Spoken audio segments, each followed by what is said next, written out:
देखो साला दर्पण के अंदर जो P10 भरा जा रहा है उसका अपन ने पार्ट फर्स्ट भी कर लिया, सेकंड भी कर लिया, थर्ड भी कर लिया। आज अपन पार्ट 4 पे जो सर्विस यानी सेवा है उसकी बात करेंगे। तो यहाँ पे मैं आपको बता दूं कि जैसे ही अपन व्यू पे क्लिक करते हैं तो व्यू पे क्लिक करने के बाद में अपने सामने अपने पूरे सेवा का जो विवरण है खुल के जैसे ही अपन इसको इधर स्क्रॉल करते हैं तो यहाँ पे आप देख सकते हो नो अपडेट और एडिट और डिलीट 3 ऑप्शन आ रहे हैं। तो नोट अपडेट आ रहा है तो इसका मतलब यानी कि ये अपडेट नहीं है, अपन को इसको अभी अपडेट करना है। तो एडिट पे क्लिक करेंगे, अपन ने यहाँ पे एडिट पे क्लिक किया है। एडिट पे क्लिक करने के बाद में देखो फ्रॉम डेट, तो फ्रॉम डेट यानी कि 12/6/2024 से अपन ज्वाइनिंग है। अब टू डेट यानी कि कंटिन्यू है या टू डेट है, जिस भी किसी आप इसको कंटिन्यू करते आ रहे हैं तो बिल्कुल आप कंटिन्यू करेंगे, क्योंकि अगर बीच में टू डेट है, अगर आप टू डेट सेलेक्ट करते हो तो इसके अंदर ये डेट भी डालनी पड़ेगी आपको, ठीक है। इसके अलावा ये कह रहा है कार्य, अगला स्टेप है कार्यग्रहण समय, यानी मध्याह्न पूर्व है या मध्याह्न पश्चात है।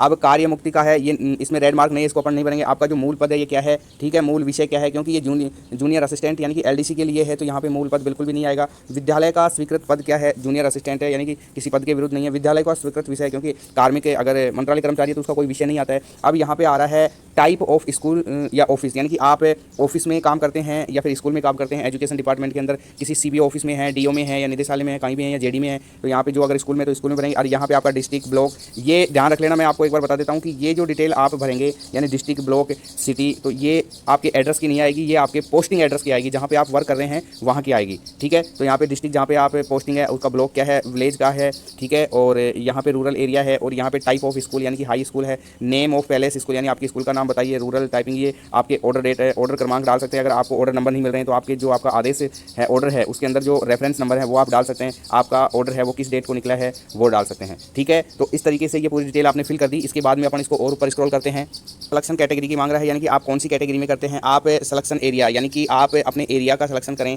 यानी कि टीपीएस हैं या नॉन टीपीएस हैं, ठीक है। तो इसमें जो टीपीएस वाले कार्मिक हैं वो टीपीएस कर देंगे और नॉन टीपीएस वाले नॉन टीपीएस कर देंगे। अब यहाँ पे है नियुक्ति पद का, क्या आपका नियुक्ति पद स्थायीकरण हो गया। अगर कोई प्रोबेशन पीरियड में चल रहा है तो वो नो करेंगे, और जिनका स्थायीकरण हो गया है 2 साल का कार्यकाल पूरा हो गया है वो यहाँ पे यस करेंगे, ठीक है। अगर आप यहाँ पे यस करते हैं, मैं आपको एक बार बता देता हूँ कि स्थायीकरण के बारे में ये पूछ रहा है कि नियुक्ति पद का स्थायीकरण हो गया है, यानी कि अगर आप यहाँ पे यस करते हैं तो आपकी परमानेंट डेट क्या आई है और वहाँ के ऑर्डर नंबर क्या है और ऑर्डर डेट क्या है, ये तीनों भरनी पड़ेंगी। अगर आप प्रोबेशन पीरियड में हैं, आपका स्थायीकरण नहीं हुआ है और अगर आप नो करते हैं तो ये तीनों के तीनों क्या हो जाएंगे, हाइड हो जाएंगे, ठीक है। तो आप देख लेना आप प्रोबेशन पीरियड में हैं या आपका स्थायीकरण हो गया, क्या आप नोशनल लाभ मिला है आपको, अगर जो प्रोबेशन में है उसको नहीं मिलेगा, क्या आपको पूर्व चयन तिथि से वास्तविक परिलाभ दे है, आप अपने हिसाब से देख लेना आपको आपका परिलाभ मिल रहा है या नहीं मिल रहा है। सामान्य पद पर चयन जिसमें कार्मिक को प्रथम नियुक्ति तिथि का वास्तविक लाभ दे है, ये भी आप अपने हिसाब से देख सकते हैं कि जिस किसी को लाभ मिला है नहीं मिला है, क्योंकि कभी कभी क्या होता है जैसे एलडीसी है उसका यूडीसी में होता है लेकिन उसको मान लिया जाता है तो उसको नोशनल लाभ कहते हैं, तो वो वास्तविक लाभ उसको कब से मिल रहा है तो वो यहाँ पे डेट डालेंगे। अब यहाँ पे एक्स सर्विसमैन, क्या आप एक्स सर्विसमैन हैं, अगर हैं